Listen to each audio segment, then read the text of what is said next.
All right, in today's vlog, we're gonna talk about networking in commercial real estate and finding investors. If you're looking to continue to grow your commercial real estate investment portfolio, you're likely going to run out of money at some point. It's just a fact of life. There is no infinite supply. I wish there was. That would be amazing. If you found out how to do that, give me a call. I would love to talk to you. But until then, I'm gonna keep raising money from investors. And the best way that I have found to do that is through networking. So let's talk about how to go about raising capital as a commercial real estate syndicator or deal sponsor or just investor in general.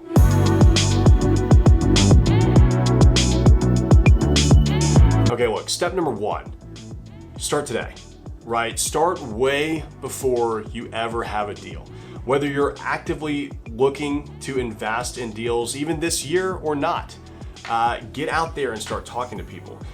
I started in commercial real estate 8 years ago, and that's basically when my networking started with investors. People started learning my reputation. They learned how I looked at deals. They learned how I brought deals to people and how I see the investment opportunity in each of these properties. You know, there's always this chicken and egg. Should I go find the money or should I find the investors? You should always be raising capital, whether you have a deal or you're trying to find deals or not. It's just a fact of life. And again, you don't have to be out telling people, hey, I want you to commit $50,000 to my deal. It's just hey, just so you know, I'm getting into buying commercial real estate investment opportunities. And you know, if you're ever interested in investing with me, I would love to chat. It's that easy. Like, it's very easy to just kind of throw it out there and let people know what you're doing. Building this reputation takes time too. I'm not gonna lie. There's no shortcut, no easy way to get people to commit to giving you 6 figures for your investments. I mean, think about it. Deal might be great, but somebody will still have to part with $10,000, $100,000, $500,000 on your investment and trust that you're gonna be the right horse to win the race. That's a tall order, right? So you have to have a good relationship or a track record. Now, if you're new to this and you're trying to figure out how to find investors, you probably don't have a track record, right? So we're talking about very beginner stages of finding investors for your projects. So you'll want to continually build a relationship. As I said, I've been doing this for 8 years now. And even for me, raising the capital was the most difficult part of every deal. I actually didn't put my first investment together until, I guess, about 5 years into the business. It took 5 years before I was comfortable enough going to the people that I built relationships with and telling them, hey, I've got an opportunity. If you have money, let's talk. And by that point, everybody had seen what I'd been doing for 5 years in commercial real estate. They knew that I was not just some fly-by-night kind of investor. I'd been around. We'd had a track record of successful deals as a broker, right? That's another way to just build your track record. And so when I went for my first capital raise, it was very easy. I only needed about, I guess, $125,000 total to put down. I went to 2 investors. They gave me $50,000 each, and then I threw in the rest of the 25. And I actually got that 25 from my commission on acquiring the deal. I think we've got a video, so check that one out here on how I used my commissions to fund my equity share. So there are many different ways that you can actually go about networking, right? You've got events. Let's talk about events. Whether you're gonna take the approach like I did and join the Real Estate Investors of Nashville. You may not be from Nashville, so join the Real Estate Investors of Tucson or wherever you're from. And network with those groups because everyone in there has a very shared interest with you, right? Like, everybody's there to learn more about real estate. And you've got wholesalers, you've got real estate agents, you've got contractors. There are any number of different kinds of people in the real estate realm that you can network with that, you know, maybe this guy's finding you a deal and maybe that girl can help you build out the space. There's all sorts of opportunities if you're willing to get out and network and meet people. Now, another thing that I would recommend joining too is a mastermind. Joining a real estate mastermind was how I met my partner, Bruce Peterson. He's now a partner in my property management company, and we're out buying and syndicating deals together. And that was one of the best things I ever did because I was at that mastermind event. I learned what real estate syndication was. I had no idea what that was. And Bruce is an expert on real estate syndication. So I was able to pick his brain. We became really good friends. And now we're going out and syndicating deals together.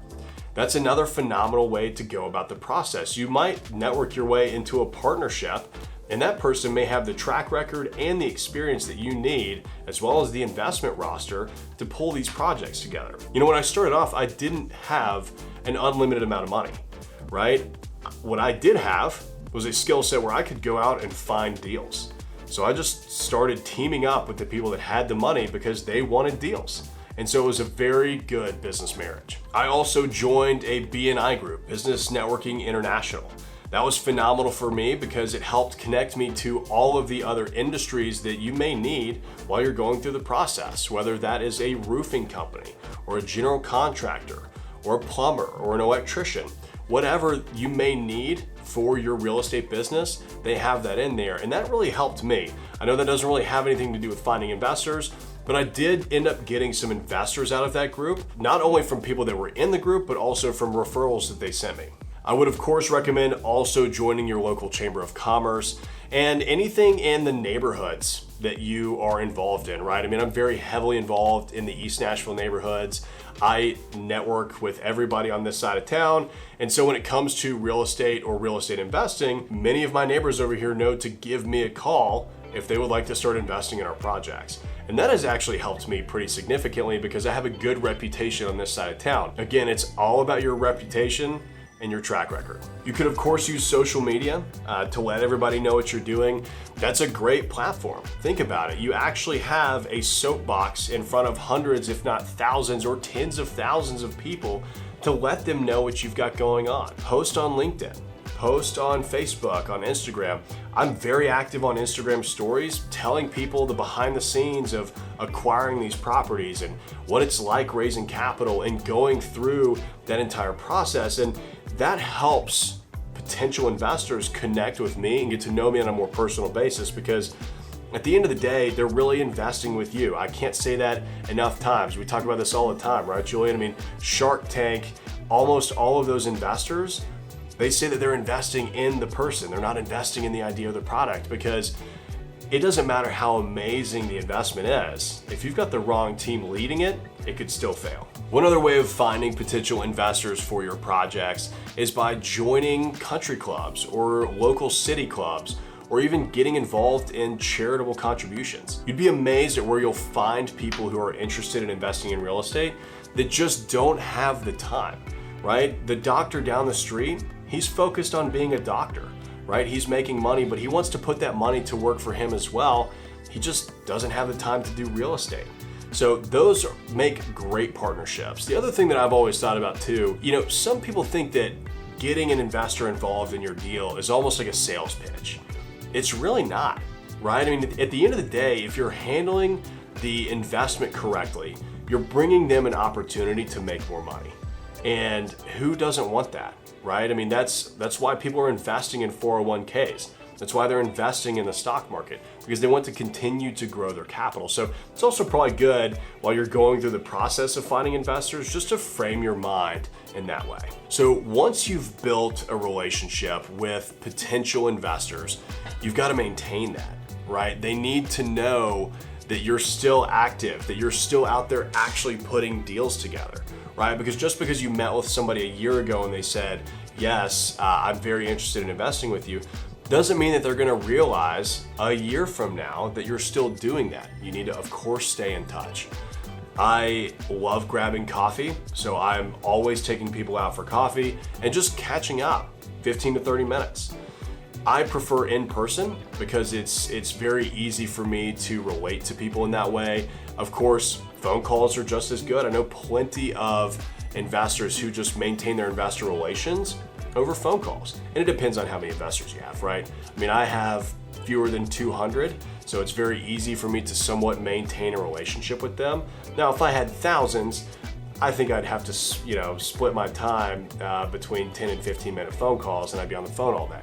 And at that point, I would definitely be hiring a client and investor relations account manager to help me with all of that. We also have a newsletter just to send out to everybody to keep them involved in what we're doing. They need to know all the latest updates with what we've going on at the brokerage and the property management company, and check out this latest video that we did, and look at this site acquisition, and check out this renovation on this property, just so that they know that we are still active, right? You always want to stay top of mind with your investors, because guess what? They're making money. They're doing their job, right? So they're making money every month, every few weeks, whatever that is, and at some point they will have enough to where they're going to make an investment decision with that capital. Whether that's going to be with another real estate sponsor, whether that's going into crypto or the stock market, you need to stay top of mind. That way they think to call you to see if you have any projects that they can invest in. Be surprised at how many times that happens when you stay in front of people. Now, one word of caution that I will give you: don't just go to these people whenever you need money. Right? Build a relationship. That's why I keep saying the word relationship. You have a relationship with your investors. They're just like your lender in the project. Without them, the project wouldn't happen. They are your partners in the deal. So it's best to just kind of approach that in a more friendly way, and not just, hey, I need money. Because guess what? The kind of investors that you want in your deals are going to be very turned off by that kind of attitude and activity. I've seen it happen time and time again. For a little more structured deep dive into raising capital, check out this video here. Otherwise, love you guys. Stay classy, San Diego.